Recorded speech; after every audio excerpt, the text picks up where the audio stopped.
sekali. Ada orang tuh agak bahagia, ada orang tuh bahagia, ada orang sangat bahagia. Itu kalau di dunia.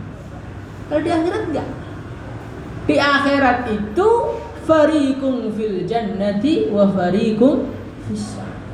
Sekali seneng, senengnya enggak ketulungan. Walakum fiha ma tashtahi anfusukum walakum fiha ma tad'un nuzulan min ghafurir rahim. Allah Subhanahu wa taala menyiapkan surga. Surga itu standarnya apa? Standarnya mau kamu apa semua ada. Mau apa semua ada. Itulah surga. Walahum fiha azwajum mutahharah.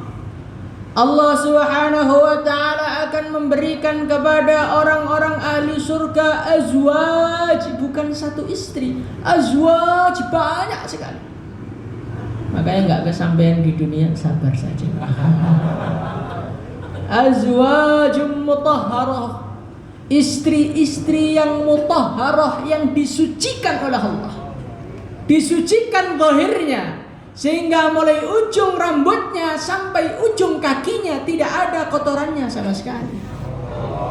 Jangankan kotoran, hadirin yang mulia, ludahnya pun bisa menjadikan lautan yang asin menjadi manis seketika. Hadirin yang mulia, bidadari surga diceritakan suatu ketika bidadari surga ini menampakkan wajahnya, membuka jendela surga dan menampakkan wajahnya. Maka malaikat pada kaget. Mereka kira itu adalah cahaya Allah, hijabnya Allah, Allah tampakkan. Maka malaikat langsung sujud semuanya. Tiba-tiba bidadari datang mengatakan, "Hei malaikat, kenapa kau tundukkan kepalamu? Ini saya, hanyalah seorang bidadari." Hadirin yang muliakan Allah Subhanahu wa taala, dalam satu hadis Rasulullah sallallahu alaihi wasallam beliau mengatakan, beliau bersabda, andai kata seorang, bukan banyak, seorang bidadari Allah turunkan ke dunia, la taqatalu, maka mereka akan saling berperang untuk merebutkan bidadari. Mau yang tua, mau yang muda, mau yang kecil pun ikut perang semua. Kadang-kadang yang tua itu kalau sudah tua sudah nggak ada semangat lagi, hadirin yang mulia. Itu karena yang dilihat wanita dunia. Nanti kalau yang dilihat itu bidadari, yang tua pun ikut semangat lagi, hadirin yang mulia. Hadirin yang dimuliakan Allah Subhanahu wa taala, la taqatalu, maka Nabi mengatakan mereka akan berperang sehingga sampai semuanya mati tanpa tersisa demi untuk merebutkan seorang wanita surga. Hadirin yang dimuliakan Allah Subhanahu wa taala, ini bercerita mengenai kenikmatannya surga. Di satu sisi ada tembok yang begitu besar. Di satu sisi ada satu tempat yang betul-betul menyedihkan. Itulah tempatnya orang-orang ahli neraka. Orang-orang ahli neraka disiksa oleh Allah. Disiksa sampai mereka berteriak, wahum yastarihuna fiha, Rabbana akhrijna na'mal salihah ghairal ladzi kunna na'mal.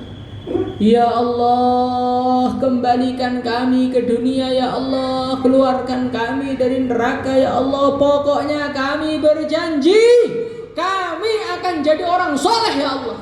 Kami akan keluar 4 bulan ya Allah. Kami akan ngaji sampai takhasus ya Allah. Hadirin yang mulia, tapi Allah mengatakan kepada mereka, awalam nu'ammirkum ma yatadzakkaru fihi man tadzakkar wa ja'akumun nadhir.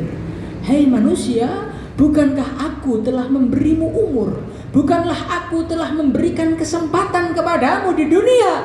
Sudah ada yang mengingatkan kamu, tapi kamu tidak peduli dengan semua itu. Silahkan nikmati saja neraka. Hadirin yang dimuliakan Allah Subhanahu wa taala, orang neraka itu mereka kelaparan. Ketika mereka lapar, ketika mereka kehausan minta air kepada Allah, maka dikasih air yang begitu panas, sekali minum langsung keluar semua ususnya. Naudzubillah. Di tengah-tengah mereka menderita, tiba-tiba Allah tampakkan keindahan surga kepada mereka. Orang tuh kalau lapar nggak melihat itu biasa, Pak. Tapi lapar terus melihat orang makan, lebih menderita. Jomblo belum laku nikah, itu kalau nggak ada yang tanya biasa. Tapi kalau dia diundang di walimahan, hancur hatinya. Hadirin yang dimuliakan Allah Subhanahu wa taala, Masya Allah. Masih ada di sini yang tua-tua? Ini alumni kayaknya banyak nih. Hadirin yang muliakan Allah Subhanahu wa taala, diceritakan dalam Al-Qur'an ketika orang-orang ahli neraka melihat pemandangan surga. Melihat orang-orang surga, mereka bersandar-sandaran dengan istrinya, ditemani dengan berbagai macam makanan yang begitu lezatnya. Mereka berteriak, wa nada ashabun nari ashabal jannah an afidu alaina minal ma'i aw mimma razaqakumullah. Qalu innallaha harramahuma 'alal kafirin. Orang-orang ahli neraka ini teriak-teriak, "Hei ahli surga, bagi dong makanannya. Sisa-sisa gak apa-apa, cuil-cuilan kurma, sisa-sisa air, aqua gelasnya yang sisa," umpamanya ada. Maka orang ahli surga mengatakan, "Hei ahli neraka, maaf, ini semua haram untuk kalian." Hadirin yang mulia, inilah keadaan yang akan dihadapi oleh semua manusia yang ada di dunia. Jurusan kita ya kalau enggak surga ya neraka, itulah pilihan. Diceritakan dalam satu hadis, setiap orang itu mempunyai dua rumah. Satu rumah di surga dan satu rumah di neraka. Orang-orang yang akhirnya masuk neraka, naudzubillah, dikasih tahu oleh malaikat, "Hei ahli neraka, sebetulnya kamu dulu punya rumah di surga loh. Bidadarinya ada, makanannya ada, pelayannya ada. Cuman sayangnya kamu gak tempatin, akhirnya semua tempat-tempat yang ada di surga itu diberikan kepada orang lain." Maka diceritakan dalam hadis, orang ahli surga itu istrinya dua jenis, Pak. Ada perawan, ada janda. Semua masih utuh, tapi yang janda itu maksudnya calon-calon istrinya ahli neraka yang gak jadi mereka tempati di sana, dibagikan kepada ahli surga. Hadirin yang dimuliakan Allah Subhanahu wa taala, maka apa yang harus kita persiapkan untuk menghadapi kehidupan yang selama-lamanya, untuk menghadapi hisabnya Allah, untuk menghadapi kubur kita, untuk menghadapi barzakh kita, untuk menghadapi mahsyar kita, untuk menghadapi sirat kita, untuk menghadapi salah satu surgakah atau nerakakah, apa yang harus kita siapkan? Hadirin yang mulia, orang yang paling tahu keadaan akhirat adalah para nabi. Maka persiapan yang paling baik untuk menyambut akhirat adalah kalau kita mengikuti persiapannya para nabi. Karena mereka yang tahu, mereka yang pernah melihat akhirat, mereka orang yang pernah jalan-jalan ke sana, maka cara enak di sana mereka yang paling tahu. Hadirin yang mulia, kalau persiapan akhirat berupa sholatnya, kita sudah sering dengar. Kalau persiapan akhirat berupa sedekah, kita sering dengar. Kalau persiapan akhirat berupa dakwah, kita sering dengar. Ada satu persiapan yang mereka lakukan. yang Allah Subhanahu wa ta'ala sampaikan berulang-ulang kali di Quran. Di antara persiapan mereka yang sering diulang-ulang oleh Allah adalah permintaan mereka untuk anak-anak mereka. Allah Subhanahu wa ta'ala bercerita mengenai Nabi Ibrahim alaihi salatu wassalam. Beliau mengatakan, Rabbi habli minas salihin. Di antara bentuk persiapan beliau untuk menyambut akhirat adalah minta anak-anak yang soleh kepada Allah. Hadirin yang mulia, para nabi, para rasul adalah semulia-mulianya orang. Para nabi, para rasul adalah sehebat-hebatnya orang. Walaupun seperti itu, walaupun ada pepatah di dalam bahasa Indonesia, harimau pasti akan melahirkan harimau, orang soleh pasti akan melahirkan anak yang soleh, tetapi semua itu dibantah oleh doanya para nabi. Para nabi alaihi salatu wassalam untuk persiapan akhirat mereka menangis kepada Allah. Mereka minta kepada Allah kehadiran anak-anak soleh di dalam kehidupan mereka. إِذْ نَادَى رَبَّهُ نِدَاءً خَفِيًّا. Nabi Zakaria alaihi salatu wassalam seorang nabi, seorang rasul. Umurnya sudah tua, belum dianugerahi seorang putra di dalam kehidupannya. Maka di malam hari yang betul-betul gelap gulita, di saat manusia sedang asyik dengan tempat tidurnya, dikala hewan-hewan sedang nyenyak dengan mimpinya, Nabi Zakaria berbisik-bisik dengan Tuhannya. إِذْ نَادَى رَبَّهُ نِدَاءً خَفِيًّا. Beliau berbisik-bisik dengan Allah dengan suara yang tidak ada manusia pun yang bisa mendengarnya. Qala rabbi inni wahanal 'azmu minni washta'ala ar-ra'su shayban wa lam akun bidu'aika rabbi syaqiyya.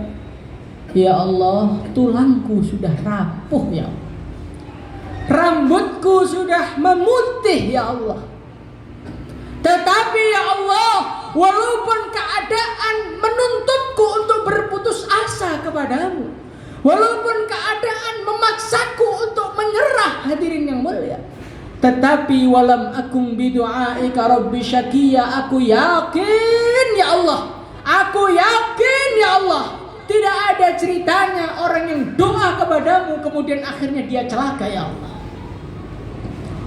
Hadirin yang mulia, doa seorang ayah yang menantikan kehadiran seorang putra, doa seorang ayah yang disertai dengan keyakinan yang luar biasa, doa seorang ayah yang disertai dengan harapan yang besar kepada sang penguasa. Hadirin yang mulia, Allah Subhanahu wa ta'ala mendengar doanya dan menganugerahkan seorang putra yang bernama Nabi Yahya, belum lahir di dunia sudah diberi nama oleh Allah Ta'ala. Hadirin yang muliakan Allah Subhanahu wa ta'ala, Nabi Zakaria minta anak yang soleh, Nabi Ibrahim minta anak yang soleh. Baginda Nabi, Rabbana hablana min azwajina wa dzurriyyatina qurrata a'yun. Ya Allah, jadikanlah anak-anakku, istri-istriku menjadi penyejuk mataku. Idz qalat imra'atu Imran, Rabbi inni nadzartu laka ma fi batni muharrara. Ya Allah, saya bernazar apa yang ada di perut saya ini ya Allah bebas dari segala urusan dunia, pokoknya hanya jadi ahli agama. Pertanyaannya adalah, kenapa mereka minta seperti itu? Kenapa mereka tidak doa, ya Allah jadikanlah anak saya ya Allah sebagai orang yang kaya raya, sebagai orang yang nanti bisa memperluas rumah saya, sebagai orang yang bisa memperluas sawah saya. Kok nggak ada sih para nabi yang doanya kayak gitu? Kok nggak ada para nabi yang mengatakan, ya Allah jadikanlah anak saya presiden Indonesia? Kok nggak ada?